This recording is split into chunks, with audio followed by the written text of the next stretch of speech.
Bueno, vamos a hablar un poco acerca de qué va a tratar este webinar y a qué vamos a dedicar los minutos.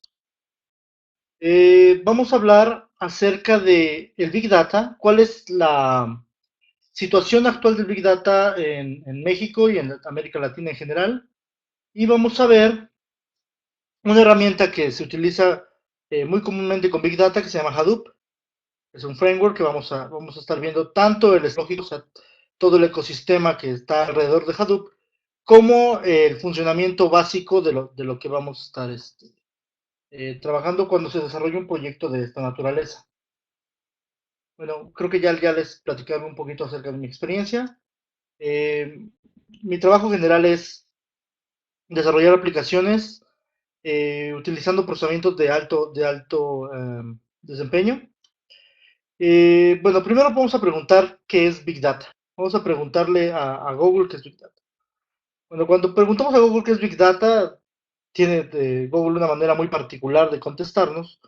Dice que es como el sexo en secundaria, no sé si ya han escuchado este chiste, donde todos hablan de él, eh, nadie lo ha hecho, y los que dicen que lo hicieron no supieron si lo hicieron bien.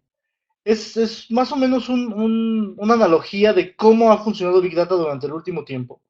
Tiene Big Data en Estados Unidos trabajando cerca de unos 5 años, 6 años ya como una tecnología eh,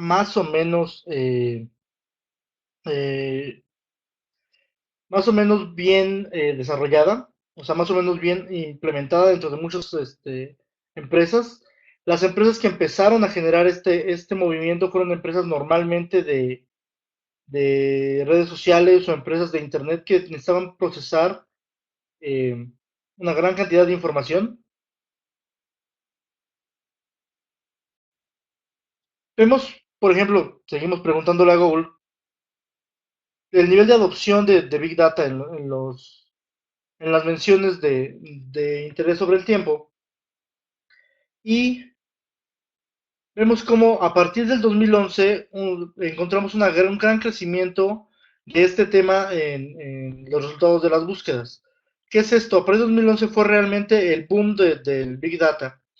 Y es aquí donde se empieza a utilizar y se empieza a ganar el terreno en cuestión de, vamos a usar el Big Data para hacer aplicaciones que nos permitan modificar la forma en la que estamos desarrollando los sistemas.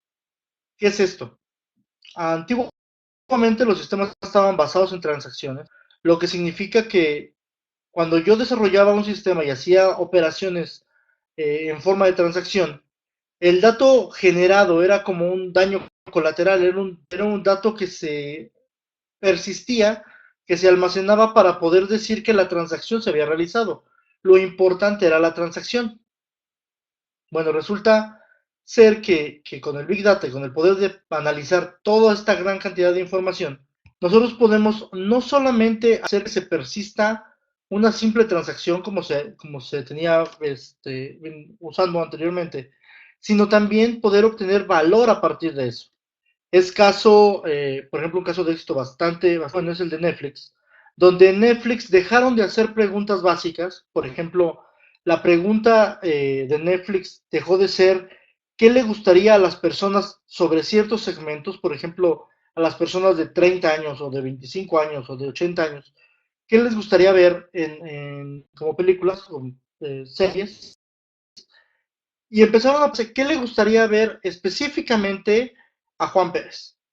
Una persona y darle recomendaciones a partir de su navegación de esa persona y darle recomendaciones a partir de lo que la gente cercana a esa persona también ha visto.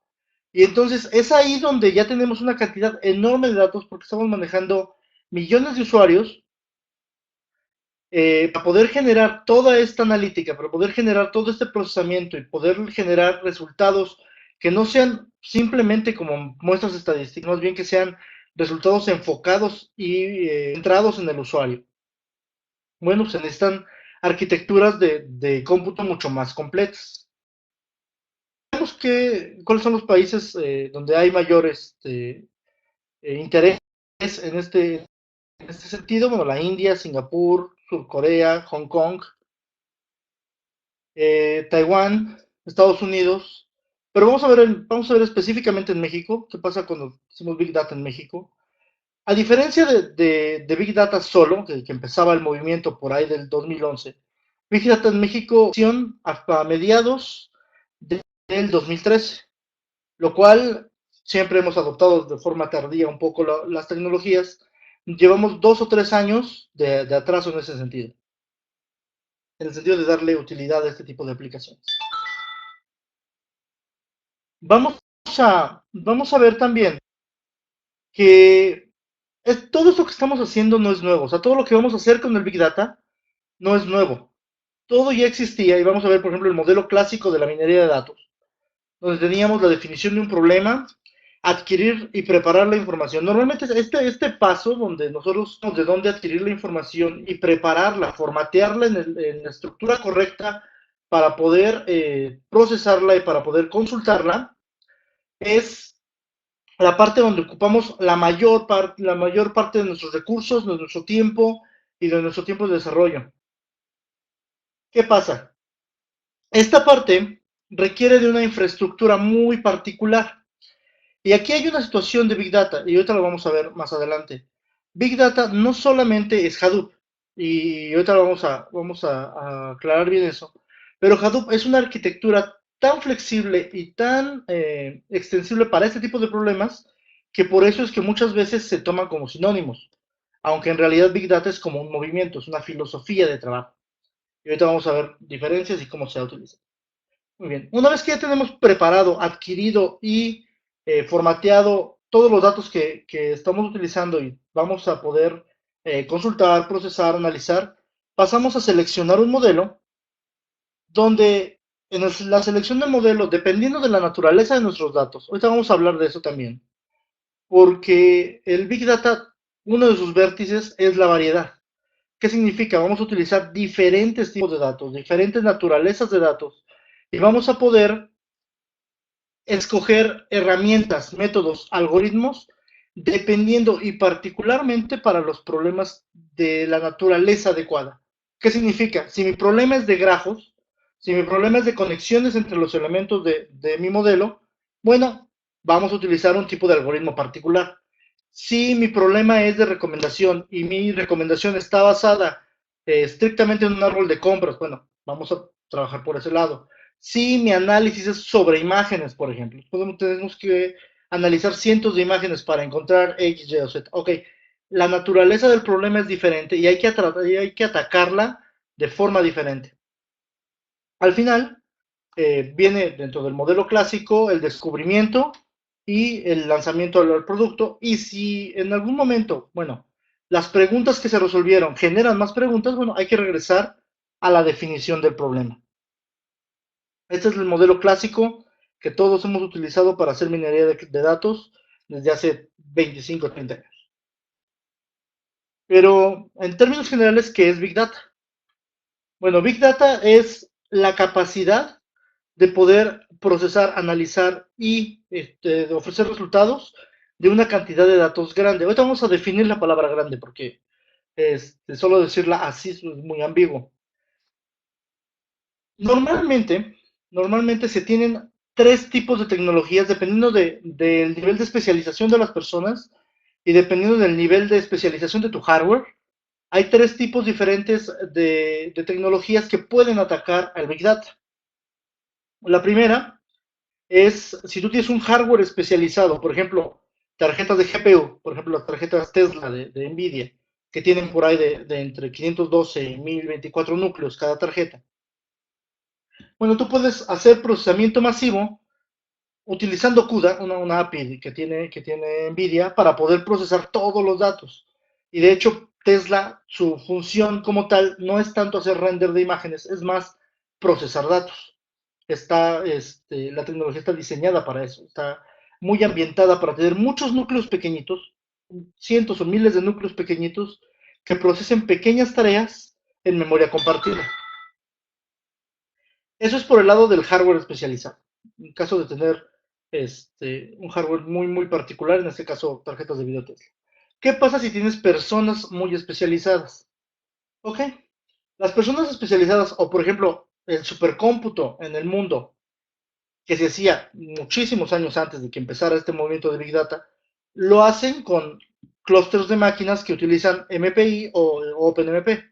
MPI es un API para paso de mensajes, que significa que tengo muchas máquinas y entonces entre ellas máquinas se van a comunicar mensajes entre objetos o entre procesos y entonces yo voy a poder procesar muchas cosas de forma paralela. Entonces, el Big Data también se puede atacar así. De hecho, en el lado de la ciencia, normalmente se utiliza OpenMP para muchos núcleos dentro de una máquina y MPI para muchas máquinas dentro de un clúster. Aquí tenemos que considerar varias cosas interesantes. Tenemos que considerar, por ejemplo, el almacenamiento. Tenemos que considerar que necesitamos grandes volúmenes de información. Y eso me lleva a los tres vértices del Big Data. Vamos a pensar exclusivamente en esos tres vértices ahorita y después vamos a detallar problemas adicionales. Big Data se expresa normalmente que tiene tres problemas fundamentales. Tiene el problema del volumen, que es del que estábamos hablando. Tiene el problema de la variedad, que es tener diferentes tipos o naturalezas de datos. Y tenemos el de la velocidad. Empecemos con volumen. Cuando yo hablo de volumen, es decir, yo tengo una escala de que estoy trabajando a nivel de terabytes o de petabytes, que me va a permitir, en este caso, almacenar una cantidad de información increíble. Por ejemplo, pensemos del lado de la ciencia un poco. Eh, uno ¿cómo se llama? El colisionador de hadrones, que está en Europa, genera 15 terabytes de información cada día. ¿Eso qué significa?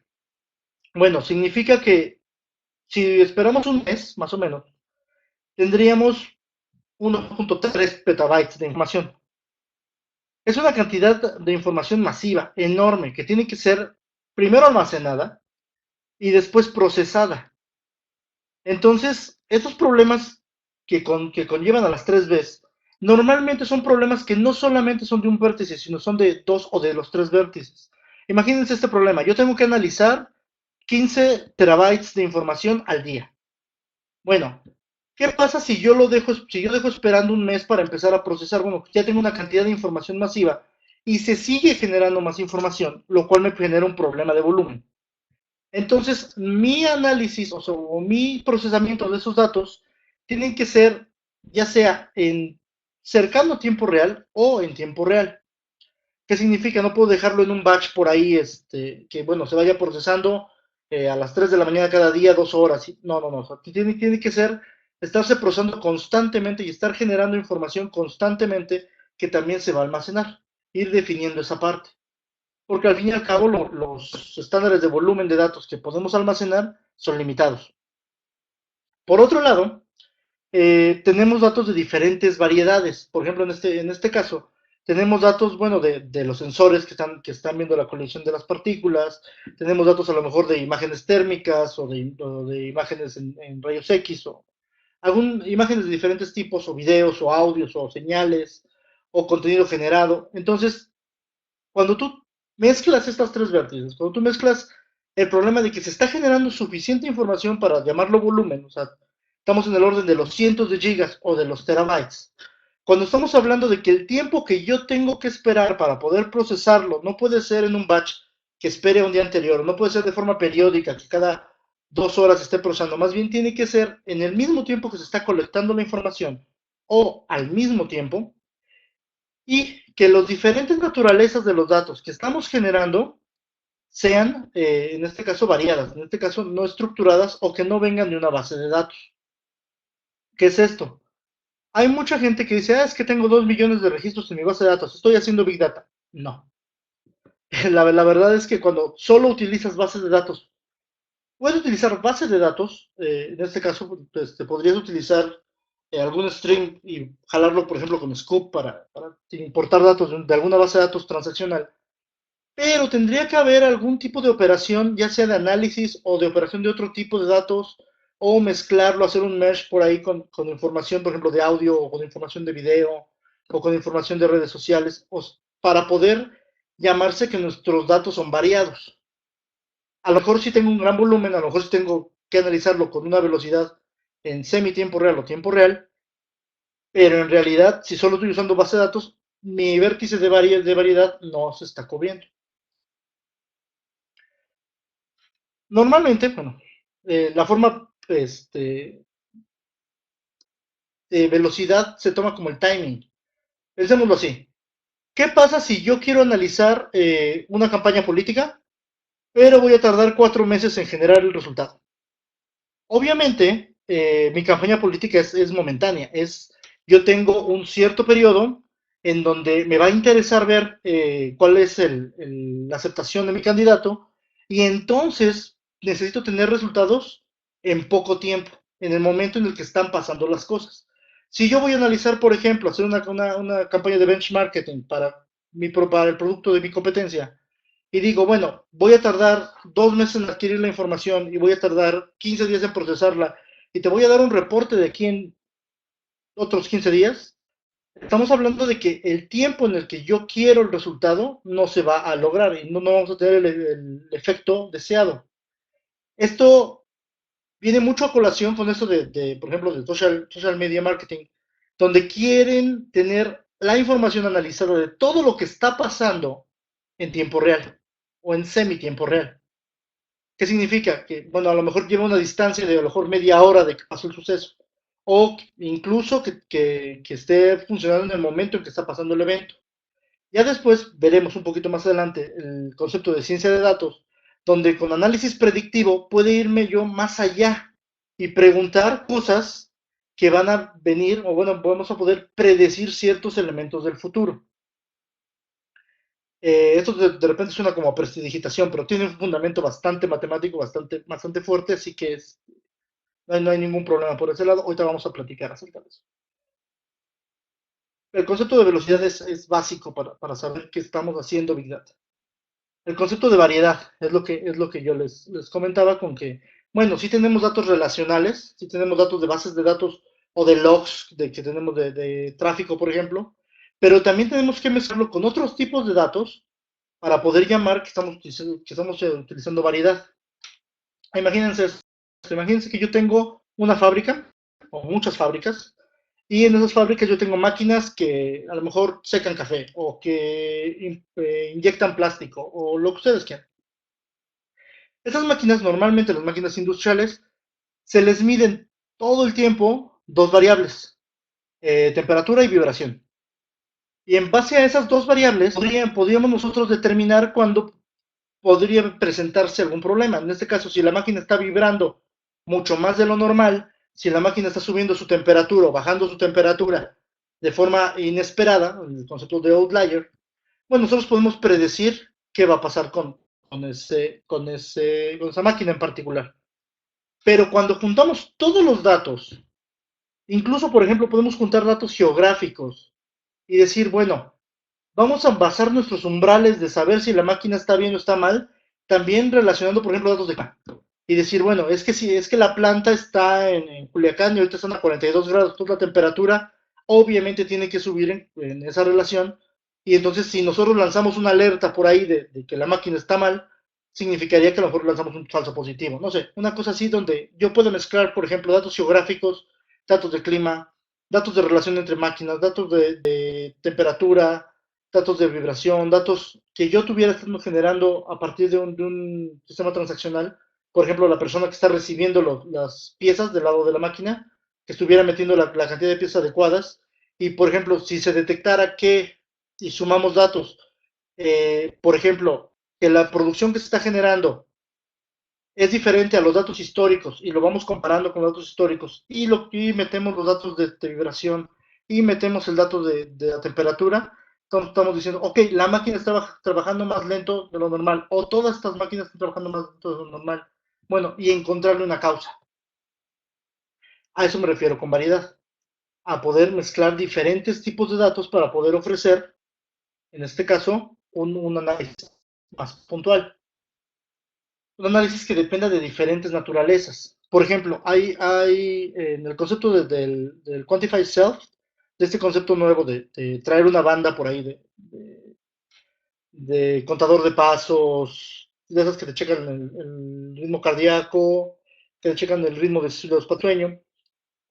Mezclar, por ejemplo, esos datos con los datos del GPS y con los datos de a lo mejor de tus redes sociales y detectar que estás teniendo un episodio de depresión, por ejemplo. ¿Por qué? Porque tu ritmo cardíaco tiene variaciones, porque a lo mejor no estás mencionando nada, o cambió tu patrón de comportamiento en redes sociales, o porque estás viajando a un lugar donde normalmente no estás acostumbrado a viajar, etcétera, etcétera. O sea, es utilizar esa mezcla de valores, esa mezcla de variables para poder generar un resultado mucho más específico. Y en el caso de volumen, estamos hablando que las bases de datos regulares, por ejemplo MySQL, estará por ahí pasando un poquito de los 100 gigas. Oracle te puede manejar hasta 1, 2, 5 terabytes sin problemas.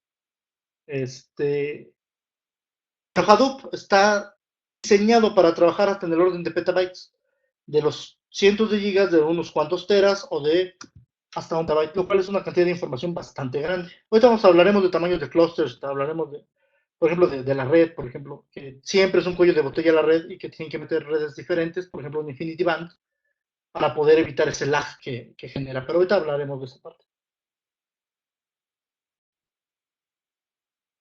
Vamos a hablar también de las preguntas, porque al fin y al cabo, el concepto de Big Data y el concepto de Data solo me va a ser útil si puedo contestar preguntas para mi negocio, si puedo contestar incógnitas, que en este caso, por ejemplo, la base de datos tradicionales, si ustedes lo ven hasta este punto, hasta el concepto de lab y reportes ad hoc, la pregunta que se quiere responder es ¿qué pasó? Para eso generamos las consultas, para eso generamos los reportes, para eso hacemos los cubos, para eso hacemos los roll-ups de OLAP, para preguntarnos qué pasó. Hay una línea delgada donde, por ejemplo, podemos ya hacer análisis estadístico un poco más complejo. Entonces preguntarnos por qué pasó. ¿Por qué pasó el fenómeno? ¿Por qué pasó, por ejemplo, por qué pasó este gran salto en ventas o por qué bajaron las ventas? Ese tipo de preguntas son las que nos podemos hacer ahí. Pero nosotros queremos ir más allá todavía. Queremos hacer, por ejemplo, un modelado predictivo, donde la respuesta, en este caso la pregunta sería, ¿qué va a pasar? Y nuestra respuesta sería, en base a la combinación de datos, en base a un gran volumen de información, vamos a decir qué película va a haber, o qué película sería probable que la persona viera, o qué canción sería probable que la persona viera, o qué producto sería probable que la persona comprara. Y bueno, ya el último de los casos, ya cuando tenemos una madurez analítica más profunda, es qué es lo mejor que puede pasar. Que sería como la pregunta de más alto nivel en este caso. ¿Qué es lo mejor que podría pasar considerando esta combinación de datos? Aquí, por ejemplo, un caso interesante es el caso del torneo de Halo. Los torneos de Halo, eh, tienes 200,000 personas al mismo tiempo, un número enorme de gente jugando Halo al mismo tiempo, en un montón de mapas, y lo que tú haces va a ser analizar un grafo enorme. Un grafo enorme, tenemos los datos, por ejemplo, si están jugando un torneo de Halo, normalmente ya han jugado en línea, ya han jugado live, entonces tú tienes los datos de a quién le ha ganado esa persona, con quién se ha relacionado antes. Tú tienes los datos de estrategias de uso, tú tienes los datos de, por ejemplo, qué armas son las que utiliza más. Tú tienes los datos, tienes un montón de datos del jugador, un montón de datos del comportamiento que tiene el jugador en el momento en el que está usando o atacando o defendiéndose, etcétera. Y entonces tú puedes generar varias preguntas, tú como la persona que estás organizando el torneo. Puedes decir, ok, ¿cómo evito que se hagan grupos y que se genere la trampa? O sea, que puedan estarse protegiendo entre ellos y que se genere un grupo compacto que vaya ganándole a los demás. Bueno, ¿cómo lo evito? Bueno, es muy simple. Se va analizando de forma dinámica el comportamiento del juego y si se analiza que las personas que han jugado juntas están en una zona X y no se están matando entre ellas y los datos son constantes, o etcétera, etcétera, etcétera, un montón de premisas por ahí, podemos nosotros determinar, estos están haciendo trampa, estos están jugando juntos. Entonces, la próxima vez que alguien los mate, los voy a reubicar y ponerlos lejos.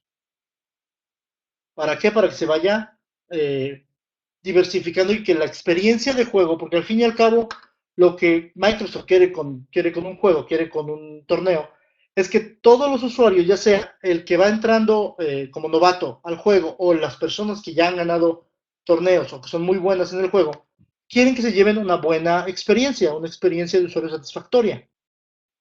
Esa experiencia de usuario satisfactoria se va a generar mezclando datos que son un gran volumen y se van a procesar en tiempo real.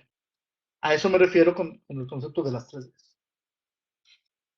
Varios casos de uso del Big Data, antes de empezar con el concepto de Hadoop, varios casos de uso del Big Data son, por ejemplo, la filogénesis, en la secuencia de genes. ¿Qué significa? La filogénesis es más o menos cómo voy a clasificar las especies. Antes, los biólogos contaban patitas a las arañas, veían su fenotipo, veían cómo se veían físicamente y entonces en base a eso hacían la clasificación. Hoy lo que hacen es secuenciar el ADN y tenemos por ahí 4 variables, A, G, T y C. Y entonces esas 4 variables simplemente son un vector largotote de esa repetición, A, B, G, A, T, G y C, A, T, G y C, un montón de combinaciones. Y entonces en base a parecidos, ¿qué valores son parecidos a otros? Podemos nosotros clasificar cuáles especies van con otras. Y estoy diciendo, bueno, ¿y eso para qué me sirve en la empresa? Bueno, podemos nosotros clasificar con exactamente las mismas técnicas que se clasifica la filogénesis, podemos clasificar usuarios y generar grupos dentro de nuestro segmento de mercado, podemos generar grupos y decir, bueno, estos usuarios, todos estos usuarios nos van a pedir que la interfaz sea azul. Todos estos usuarios me van a pedir que la interfaz sea roja. O que a estos les gusta coca, o a estos les gusta así. O sea, ustedes pueden hacer una clasificación dentro de los datos que están utilizando y pueden inspirarse en técnicas que se utilizan para otra cosa, por ejemplo, análisis de genes. Por ejemplo, tenemos para filtrado el análisis de logs, que es muy común. Tenemos para procesamiento de datos, eso es el procesamiento de datos de ETL clásico, datos. Se puede usar diferentes orígenes de datos, incluso bases de datos relacionales como Oracle o MySQL Server o MySQL se puede utilizar directo dentro, por ejemplo, de Hadoop con una herramienta que se llama Scoop. Y ahorita vamos a hablar un poquito de esas herramientas periféricas de Hadoop. Pero entonces podemos hacer grandes streams de datos y procesarlos, ¿no? Vamos a ver, por ejemplo, ordenado y particionado de elementos. Esto sirve mucho, vamos a ver un par de ejemplos ahorita de cómo hacer eso dentro de Hadoop. Podemos analizar redes sociales, eso se utiliza muchísimo. Podemos analizar grandes grafos, por ejemplo, las bases de datos SQL son malísimas para manejar datos, principalmente porque no concibe una base de datos relacional, no concibe el concepto de referencia circular. Cuando yo soy amigo de alguien que es amigo de alguien que es mi amigo, una referencia es muy difícil de conceptualizar en una base de datos relacional. Se puede, pero cuesta mucho trabajo y es ineficiente. Y por ejemplo, para lo que lo utilizan muchísimas empresas, muchos bancos y muchas empresas financieras, es para la detección de fraude. Entonces vamos a clasificar y vamos a detectar outliers, vamos a detectar cambios abruptos en el comportamiento de alguien y en base a ese cambio abrupto vamos a detectar si es una operación fraudulenta o no es una operación fraudulenta. Entonces esos son varios de los usos generales y básicos de... Okay. Bueno, ya habíamos hablado un poco, son varias formas de resolver el conflicto de Big Data, ya sea por hardware especializado, como lo que hablábamos de NVIDIA, de CUDA, ya sea por personas especializadas con clusters de tipo supercómputo, pero, bueno, Hadoop es un framework que está desarrollado sobre Java que nos permite usar genérico, que nos permite usar computadoras genéricas para poder procesar datos de forma distribuida. ¿Qué es esto? ¿A qué me refiero con computadoras genéricas? Bueno, nos permite incluso utilizar, no sé si conozcan el Raspberry, que es un cómputo muy pequeñito, de tamaño de una tarjeta de crédito y con procesamiento muy limitado, 700 MHz, una cosa así. Bueno, incluso en ese hardware, un hardware muy limitado, se puede instalar Hadoop. Es una cosa maravillosa porque ustedes pueden tener un montón de máquinas de bajo costo, máquinas de uso genérico, de uso para el público en general, sin tener que estar comprando racks o servidores muy grandes, instalar Hadoop ahí y poderlo procesar sin problemas. o podrían utilizar Amazon Web Services, que tiene una infraestructura genial, que ustedes pueden ampliar su clúster o disminuir su clúster a voluntad de una sencillez increíble. Entonces, Hadoop se ha posicionado como la herramienta básica para poder hacer Big Data por esa característica, por la característica de poder procesar de forma distribuida, por la característica que está montada sobre una infraestructura Java, sobre la máquina virtual de Java, pero principalmente porque el hardware que se utiliza no es hardware especializado. Y eso es una enorme ventaja.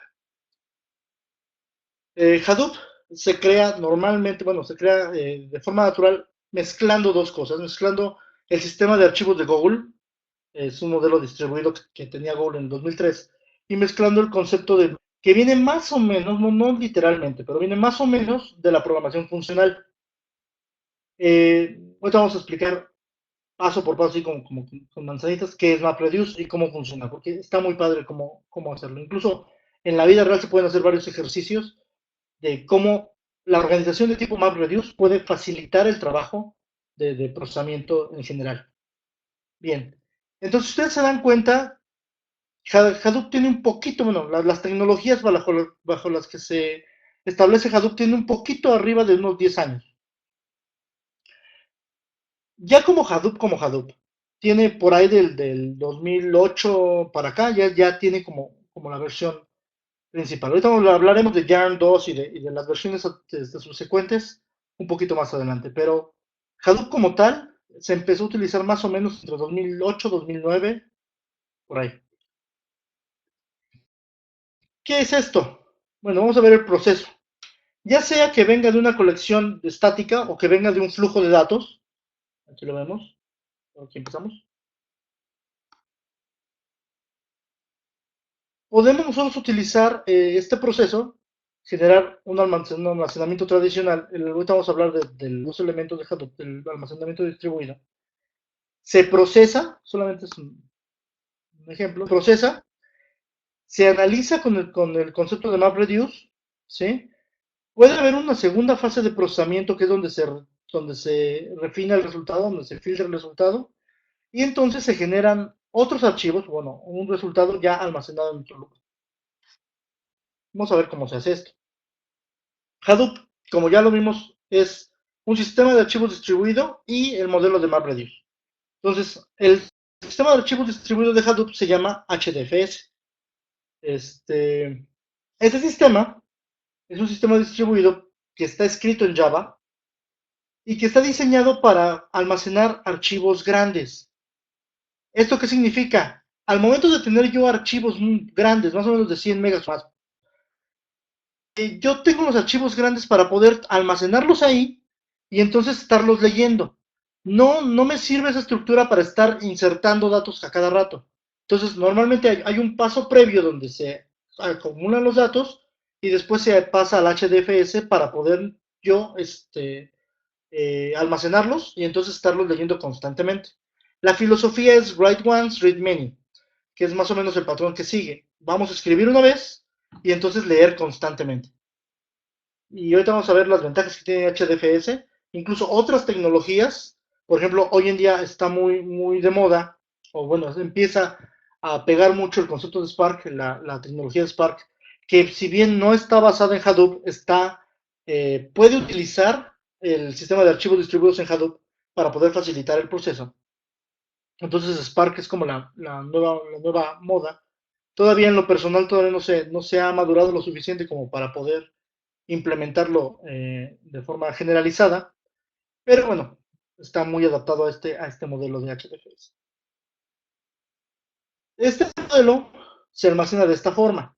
Yo tengo dos tipos de nodo. El primer nodo se llama el nodo de nombres o el job tracker, que es un nodo separado, vamos a ver del lado derecho, que es un nodo separado que es el que va a tener los nombres de los archivos, va a tener los metadatos, bueno, el diccionario de datos, y va a tener las locaciones. Y voy a tener muchos data nodes, esos data nodes son los task trackers, que en esos data nodes voy a tener de forma distribuida todos los archivos. Entonces el del name node va a poder gestionar los nombres y los metadatos y el data node va a poder gestionar todo lo que está tras todo el almacenamiento. Eso a diferencia de la estructura tradicional, donde teníamos muchos datos que iban hacia la base de datos relacional y que de ahí se podían distribuir a las aplicaciones. Vamos a, entonces, bueno, ya tenemos por un lado el sistema de almacenamiento de datos. Por el otro lado tenemos el proceso de MapReduce. Entonces, este MapReduce es un modelo de programación. Ojo, no es una herramienta, no es un lenguaje, es una forma en la que podemos procesar, es una forma en la que podemos programar. Esto, pues déjenme ponerles un ejemplo. Pensemos que yo quiero contar las palabras de todos los libros de Shakespeare. ¿Cuántas veces se mencionó cada palabra en los libros? Entonces, para esto pensemos que tengo aquí todos los libros y lo que yo quiero va a ser separar hoja todos y dárselos a ciertas personas que me van a ayudar. Estas personas les voy a llamar maps, ¿de acuerdo?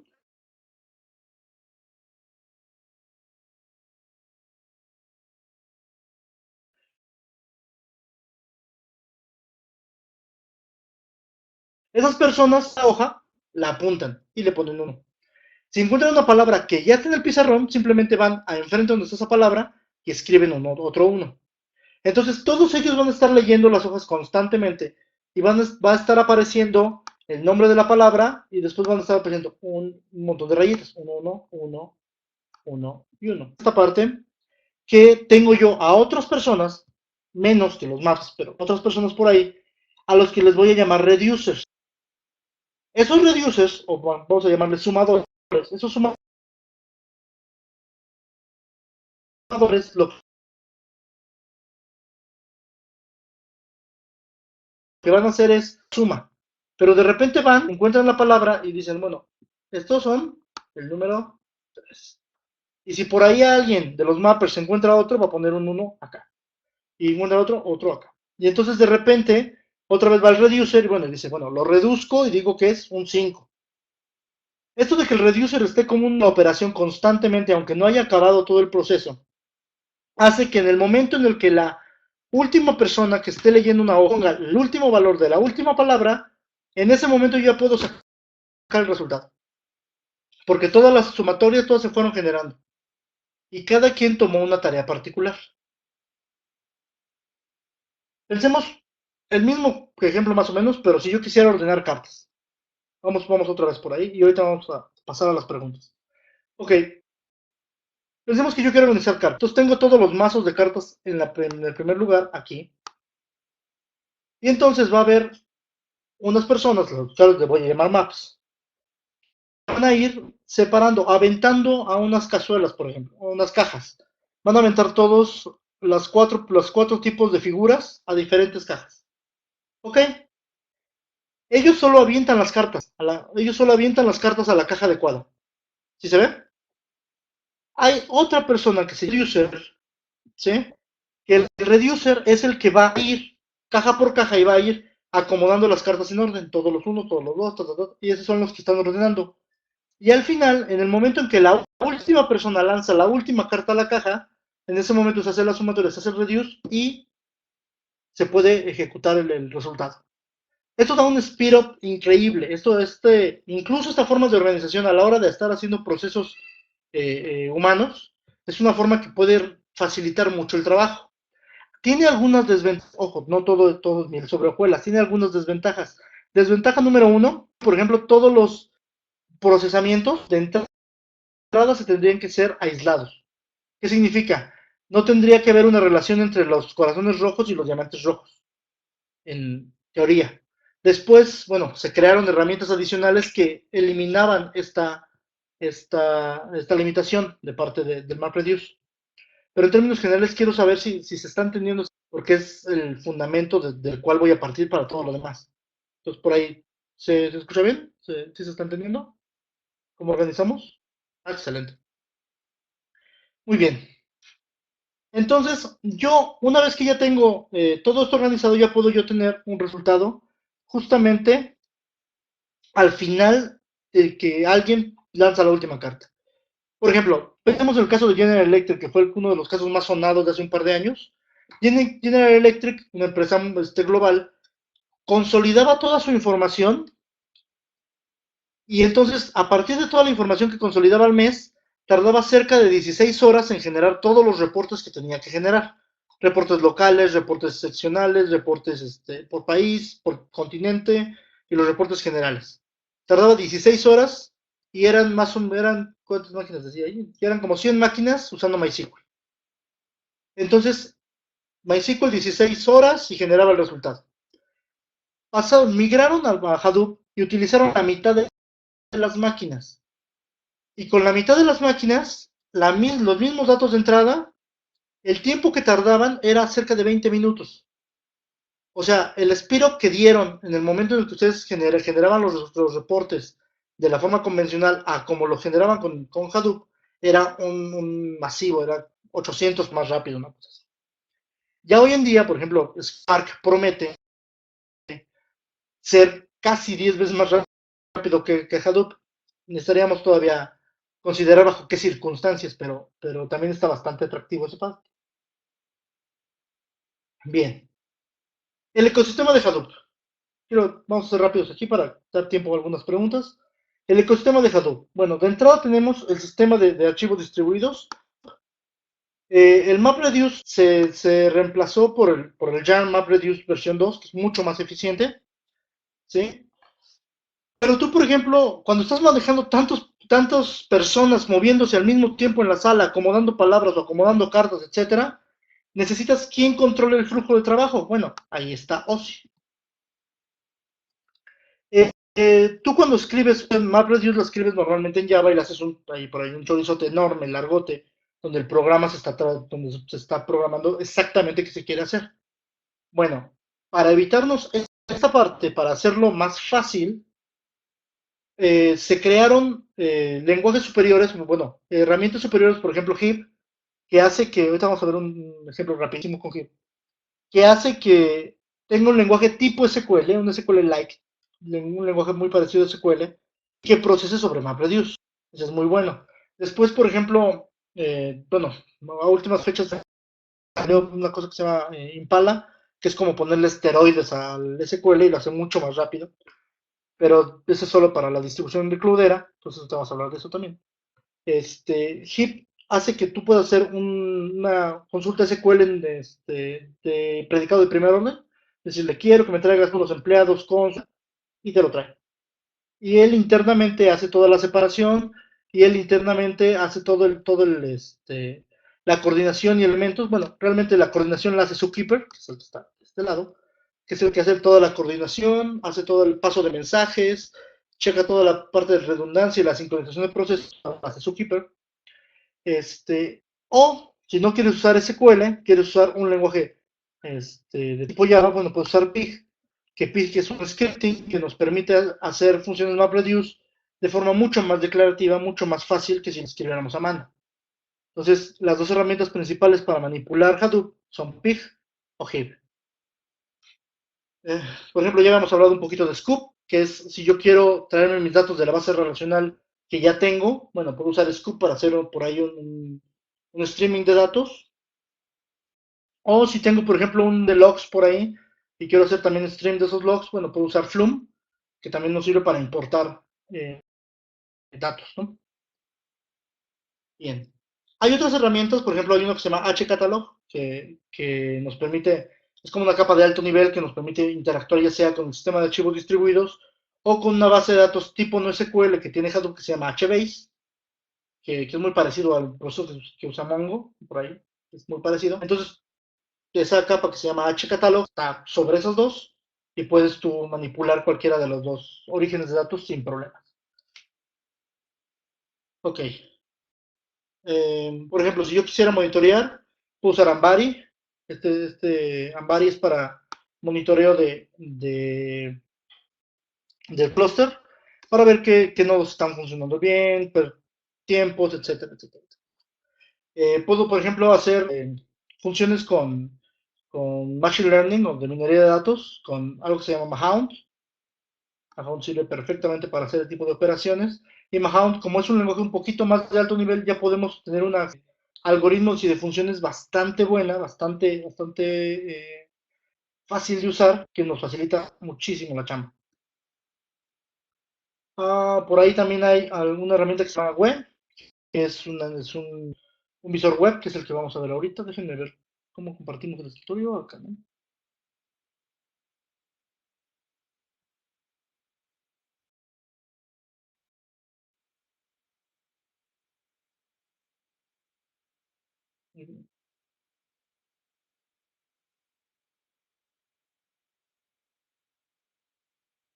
Ok, ¿ya pueden ver mi pantalla?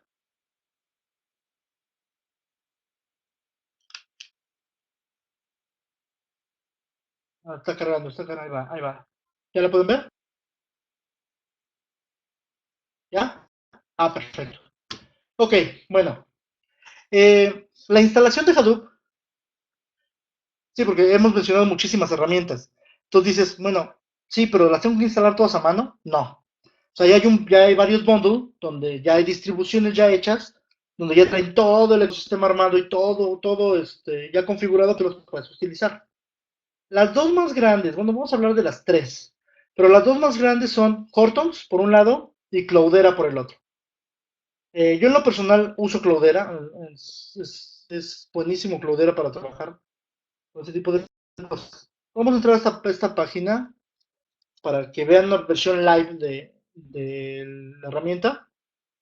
Se las voy a poner en el chat para que sea más fácil que ustedes accedan. Ok, bien. Cloudera tiene una distro con todo lo que ya les había mencionado con el OSI, Scoo, Flume, Zookeeper, Pi, HIP, HBase, Catalog, todo esa parte. Y entonces ustedes pueden, este es un beta que tienen en línea, ustedes pueden registrarse, Live Demo Page, y entonces esta es la interfaz. De hecho, si ustedes pueden descargar para uso regular de Hadoop, para yo aprender Hadoop. De hecho, en el curso que vamos a dar próximamente vamos a utilizar una versión de máquina virtual de Cloudera instalada sobre el VirtualBox. Al final, gran parte del trabajo se hace en esta interfaz, que es la interfaz web, que significa Hadoop User Experience. Entonces, aquí ya tiene varios ejemplos. Si nos vamos hasta abajo, vemos que, por ejemplo, tiene ejemplos con HIP, por ejemplo, aquí en editores, con HIP, con Impala o con Pig. Estos son para HIP y este es para Pig. Entonces, por ejemplo, vamos a darle clic en Sample Jobs.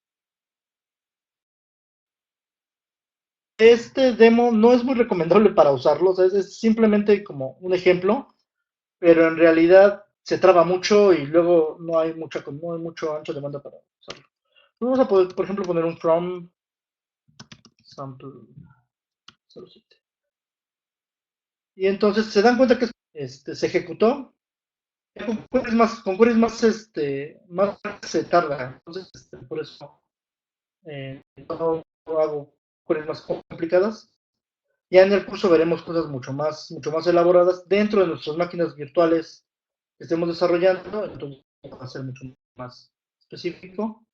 Aquí simplemente vemos los valores, podemos editar directamente desde acá, ver cuál es mi dataset. Este dataset ya está en HDFS. Vamos a ponerle algo que no lo pueda hacer rápido. Vamos a ponerle un salario.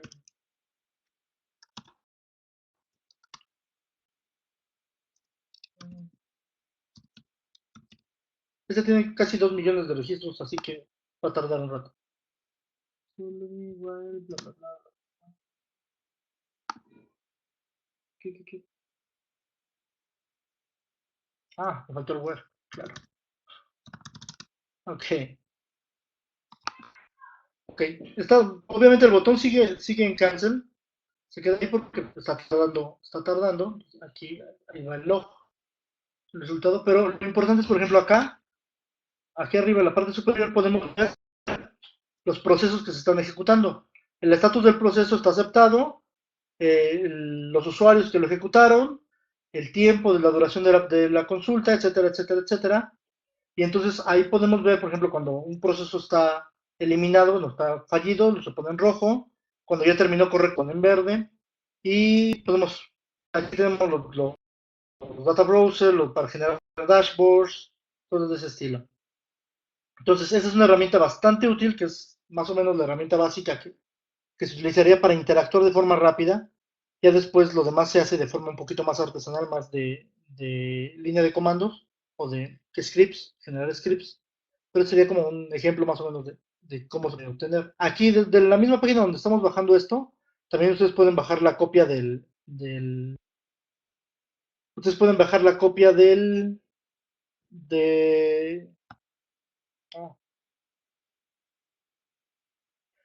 bajar la copia del máquina virtual para instalarla dentro de sus máquinas.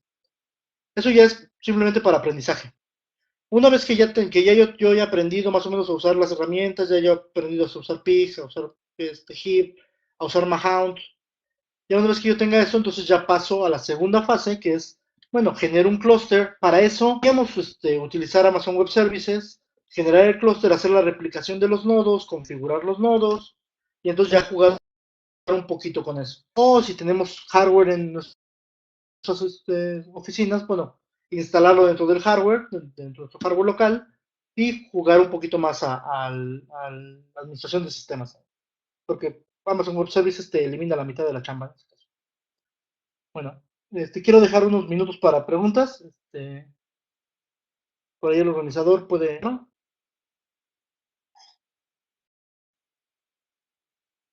Descargamos la máquina virtual. Ahí mismo de la página de Cloudera. Un segundo. Cloudera.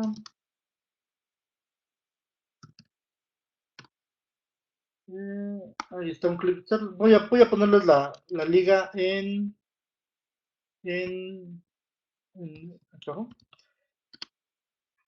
Tutoriales en la red, sí, sí hay muchos, pero la verdad recomendaría mucho el libro Hadoop The Definitive Guide. Es ¿cómo se llama este tipo? Se llama Tom White. Él es de los committers de Yahoo que crearon la primera versión. Y este, Tom White, el libro este de Hadoop Definitive Guide, ya va por la tercera versión. Sí, Tom White. Si quieren, les consigo la liga del Amazon. El curso, creo que el curso sería, ahorita me desmienta el coordinador, pero es como el 5 de mayo, me parece que empieza. Sí, el webinar se va a publicar completo en YouTube. Por ahí había otra pregunta.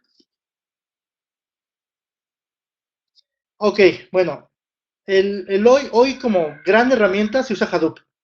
El mañana se está moviendo mucho para el lado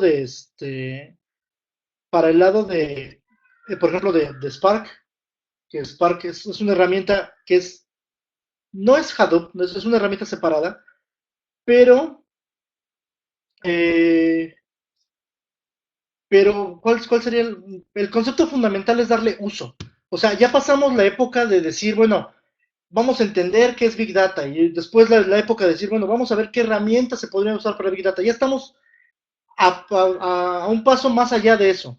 Ahorita ya estamos en el paso de decir, bueno, vamos a hacer mejores productos con Big Data, vamos a hacer mejores sistemas con Big Data, vamos a hacer la aplicación como tal, ya llegamos al momento de decir, bueno, vamos a dejar solamente de querer pensar que es como un business intelligence más avanzado. Ya es hora de hacer más. Um, perdón, ¿cómo se llama la incubación con Mongo? Ok, bueno, MongoDB es una base de datos no relacional que también tiene funciones de MapReduce, aunque realmente el Mongo MapReduce es muy limitado. De hecho, en mi libro hablo de MongoDB. Realmente Mongo, su fortaleza está en las agregaciones. Tiene un framework de agregaciones buenísimo, el framework de Mongo. Tiene problemas a la hora de tener clusters grandes. Me he encontrado con problemas de sincronización.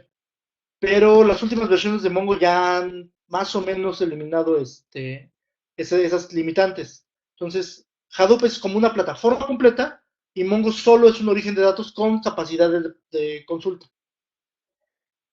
¿Qué otra pregunta? ¿Cuántas veces recomiendas para hacer las primeras pruebas? Para aprender es solamente con la máquina virtual que te dan. Para aprender con la distribución que bajas, con eso puedes aprender la mayoría de las cosas. Ya para algo en producción, yo recomiendo que sean por lo menos 16 nodos. Normalmente te piden arriba de 4 gigas de RAM porque el puro motor ocupa más o menos 2,5, 3. Entonces, tener más o menos buenos nodos y que sean por lo menos 16 para poder trabajar. Ya más a gusto, pues. Ya, por ejemplo, el Zookeeper ya se configuraría más tuning, etcétera. En México, me parece que, bueno, IBM tiene creo que como 2 años trabajando con Big Data. He visto varias herramientas, principalmente para cuestiones de bancos y cuestiones de aseguradoras, que realmente son las que ocupan y tienen más datos en ese sentido. He visto un par de aseguradoras que están tratando de mezclar el comportamiento de redes sociales con los datos de la aseguradora para calcular riesgo, una cosa por ahí.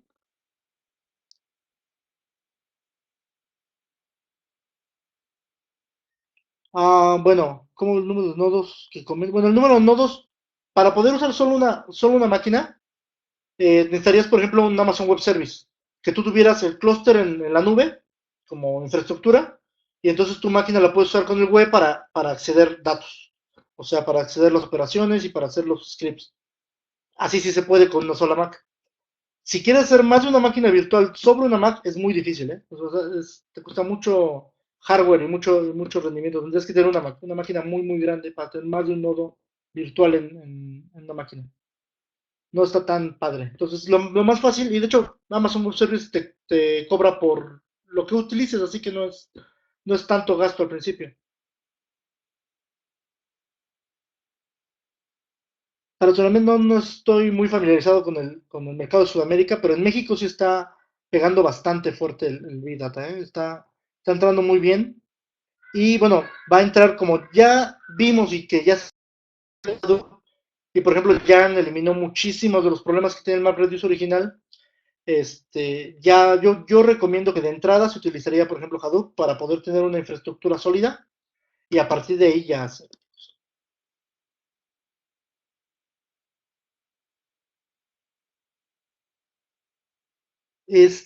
Bueno, es que, o sea, ok, si puedes instalar porque pregunta Jorge que si puedo instalarlo en muchas Raspberry Pis y ofrecer servicios.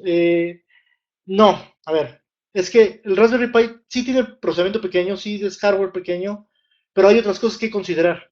Por ejemplo, el lag de los discos duros. Si tu disco duro, por ejemplo, la Raspberry Pi, la memoria SD, de entrada la memoria SD que utiliza es lenta. De entrada la memoria SD que utiliza es lenta. Si le instalas un disco duro externo, igual, el lag del tiempo de desplazamiento del disco duro también es lento.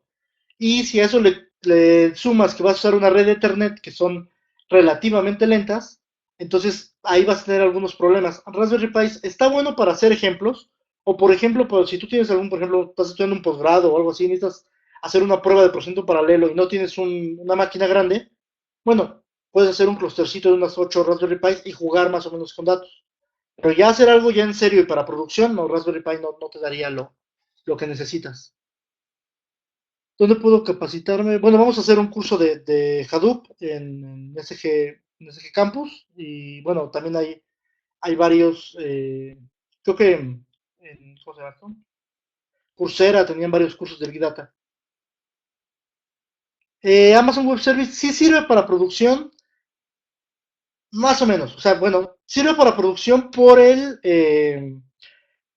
la facilidad de poder instalar y ponerte en el time to market, disparar la herramienta o lo que estés desarrollando. Pero eh, ya para hacer cosas ya más grandes, o por ejemplo, depende de tus necesidades de seguridad, la privacidad de los datos, etcétera, etcétera, ya sería considerar tener una nube híbrida, donde tuvieras, por un lado, a lo mejor el procesamiento pesado dentro del Amazon Web Services, pero que tuvieras alguna replicación de forma local. Siempre es recomendable tener una nube híbrida ahí porque hay términos de seguridad, hay términos de acceso a los datos, cosas de ese estilo, que ya ha pasado que Amazon llega a perder información. No pasa muy seguido, pero ya ha pasado. Los datos que se conectan con Raspberry Pi, bueno, Raspberry Pi es una computadora, o sea, es técnicamente una tarjeta madre. Entonces, eh, esta tarjeta madre simplemente es muy pequeñita. La presentación está en el SlideShare. Creo que todo el webinar va a estar en YouTube. Necesitaremos ver si el organizador lo va a subir también en SlideShare. Al inicio, cuando es una carencia 11.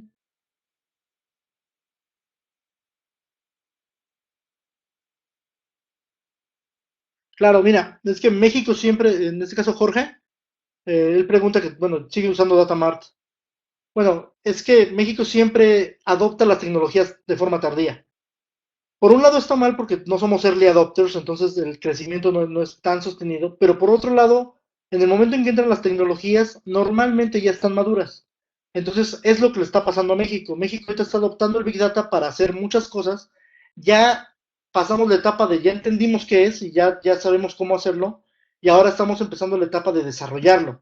Entonces sí, va a haber muchas migraciones en los próximos años de cosas que antes se hacían, por ejemplo, con Business Intelligence regular, y que hoy se podrían hacer con Big Data y utilizar la misma infraestructura o bueno, los mismos datos para generar datos predictivos y ofrecer diferentes tipos de valor al usuario, que es realmente donde radica la ganancia, en ofrecer valor al usuario.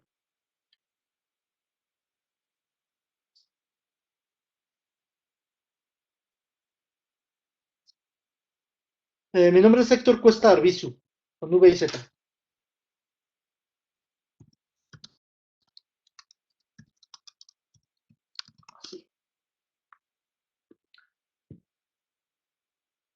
De nada, de nada. Muchas gracias, Gerardo.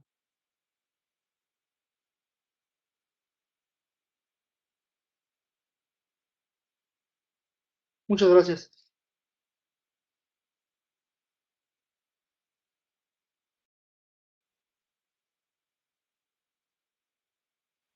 Bueno, muchas gracias a todos por su participación. Gracias, Héctor, por tu presentación bueno, de la introducción a Hadoop, muy Muchas interesante. gracias. Bueno, les recuerdo a todos que el webinar se grabó y se va a publicar en nuestro canal de YouTube de Software Guru, youtube.com/Software Guru.